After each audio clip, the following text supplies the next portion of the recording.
saya akan menjelaskan materi pertemuan satu, yaitu hakikat dan perkembangan bahasa Indonesia.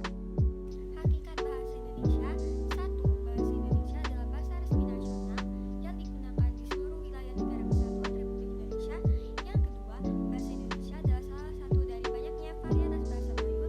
Yang ketiga, bahasa Indonesia diresmikan sebagai bahasa nasional setelah proklamasi kemerdekaan Indonesia pada 18 Agustus 1945. Dan yang keempat, bahasa Indonesia berfungsi sebagai bahasa komunikasi kedua atau lingua franca bagi sebagian warga negara Indonesia, karena sebagian besar warga Indonesia menggunakan salah satu dari 748 bahasa daerah yang ada di Indonesia sebagai bahasa ibu. Selanjutnya, kedudukan dan fungsi bahasa Indonesia.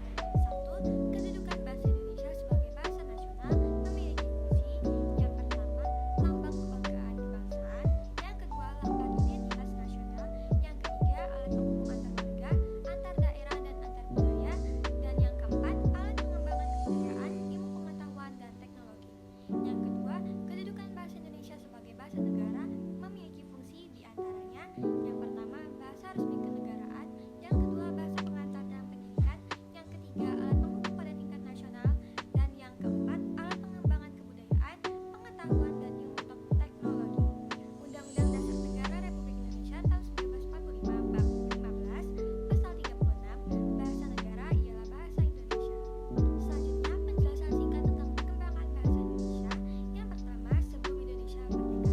1. Abad ke-7 Masehi. Pada 601 Masehi hingga 700 Masehi, bahasa Melayu atau bahasa Melayu kuno dipakai sebagai bahasa kenegaraan Kerajaan Sriwijaya. Yang kedua, pada 901 Masehi, berdasarkan rancangan C.H.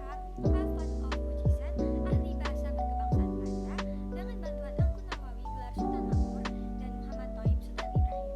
Yang ketiga, pada 28 Oktober 1928 pada Kongres Pemuda II di Jakarta. Dan yang keempat, pada tahun 1938 Kongres Bahasa Indonesia yang pertama di Solo. Selanjutnya, sesudah Indonesia merdeka.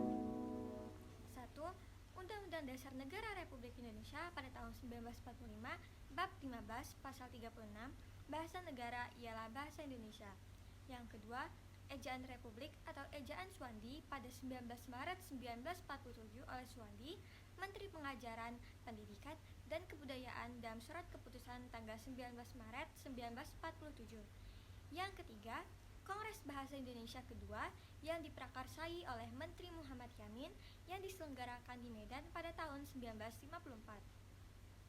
Yang keempat, pada tahun 1957 adanya ejaan pembaharuan oleh Profesor Prijono dan Eka Topo, hanya saja tidak diberlakukan secara resmi. Nah, setelah banyaknya proses yang panjang, akhirnya pada tahun 2022, berdasarkan keputusan Kepala Badan Pengembangan dan Pembinaan Bahasa, Kementerian Pendidikan, Kebudayaan, Riset dan Teknologi Republik Indonesia tentang Ejaan Bahasa Indonesia disempurnakan atau EYD, berkaitan dengan aturan penggunaan huruf, penulisan kata, penggunaan tanda baca, dan penulisan unsur serapan. Materi selanjutnya yaitu sikap berbahasa Indonesia. Yang pertama, pengertian sikap bahasa. 1. Sikap bahasa yaitu posisi mental atau perasaan terhadap bahasa sendiri atau bahasa orang lain.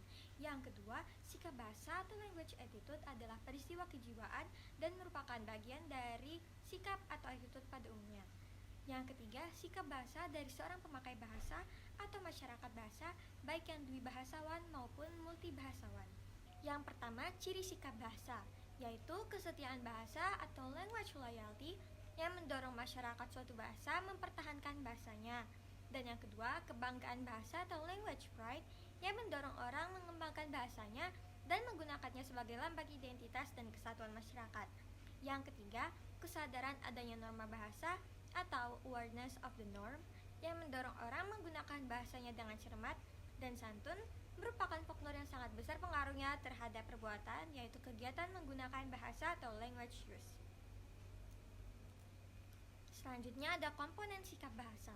Komponen kognitif berhubungan dengan pengetahuan mengenai alam sekitar dan gagasan yang biasanya merupakan kategori yang dipergunakan dalam proses berpikir.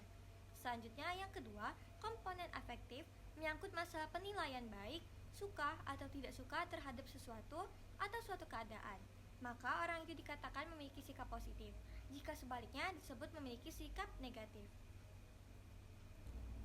Dan yang terakhir, komponen konatif menyangkut perilaku atau perbuatan sebagai putusan akhir kesiapan reaktif terhadap suatu keadaan.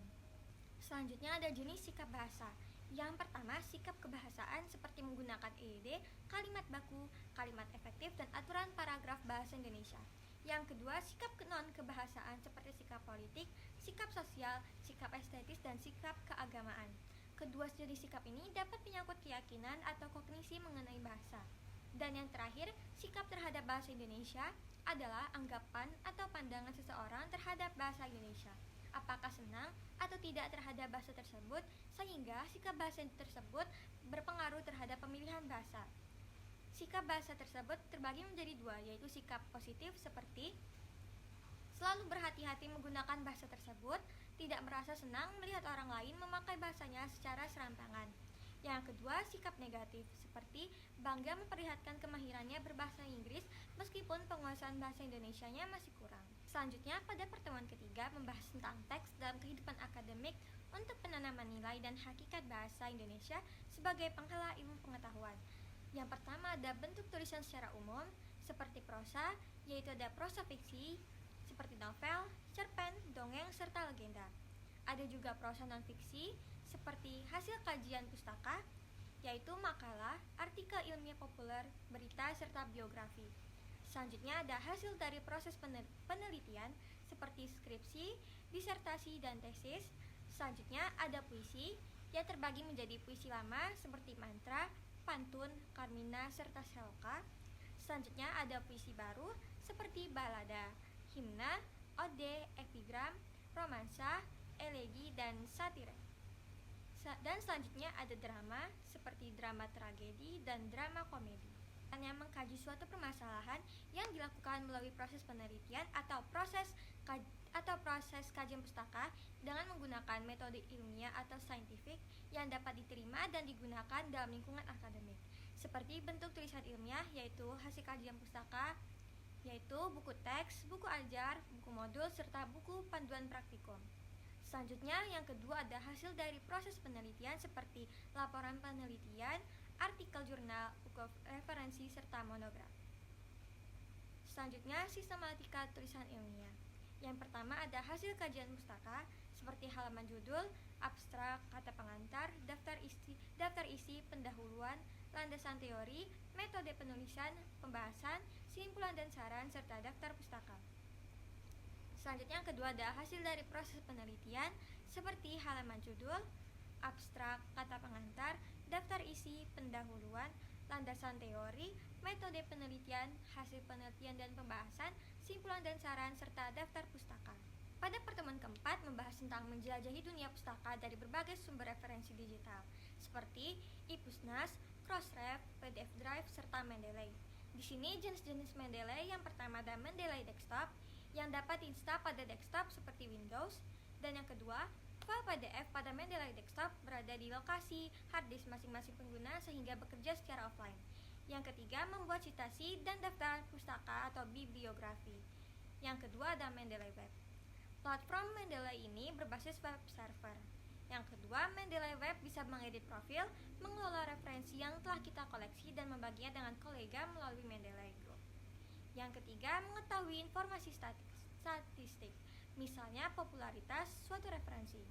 Yang keempat, mengetahui frekuensi suatu file referensi online yang diunduh, dibaca orang, di mana lokasinya, dan lain-lain. Selanjutnya ada Mendeley Reference Manager.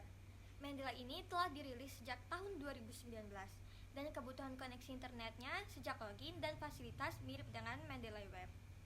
Selanjutnya pada pertemuan kelima membahas tentang teori presentasi ilmiah.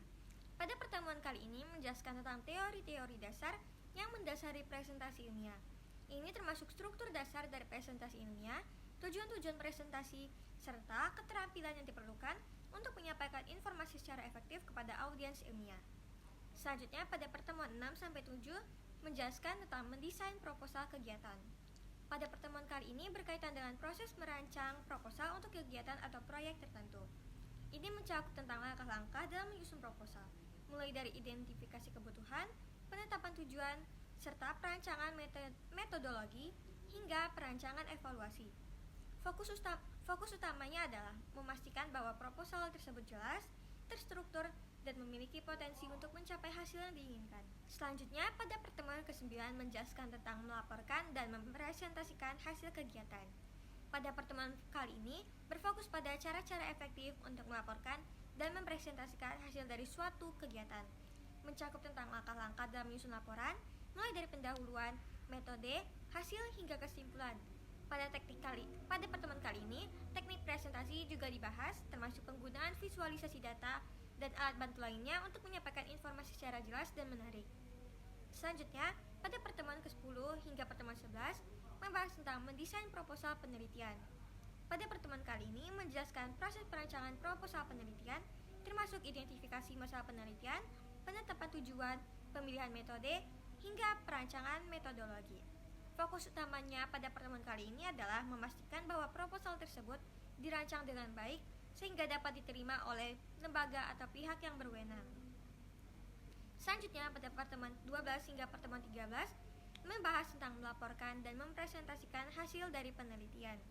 Pada pertemuan kali ini membahas tentang cara-cara efektif untuk mencakup struktur laporan penelitian, termasuk abstrak, pendahuluan, metode, hasil, diskusi, dan kesimpulan. Teknik presentasi hasil penelitian juga dibahas pada pertemuan kali ini, termasuk cara menyajikan data secara visual dan analisis temuan. Dan yang terakhir, pada pertemuan 14 hingga pertemuan ke-15, membahas tentang menulis dan mempresentasikan artikel ilmiah dari hasil laporan penelitian. Pada pertemuan kali ini, berfokus pada penulisan dan presentasi artikel ilmiah berdasarkan hasil laporan penelitian, mencakup tentang langkah-langkah dalam menulis artikel, seperti menentukan judul, menyusun abstrak, dan mengorganisir isi artikel sesuai dengan format yang berlaku. Teknik presentasi artikel ilmiah juga dibahas, termasuk cara menyajikan temuan secara jelas dan meyakinkan. Jalan-jalan ke Surabaya, tiba di Surabaya jam 10. Sekian penjelasan materi dari saya. Wassalamualaikum warahmatullahi wabarakatuh.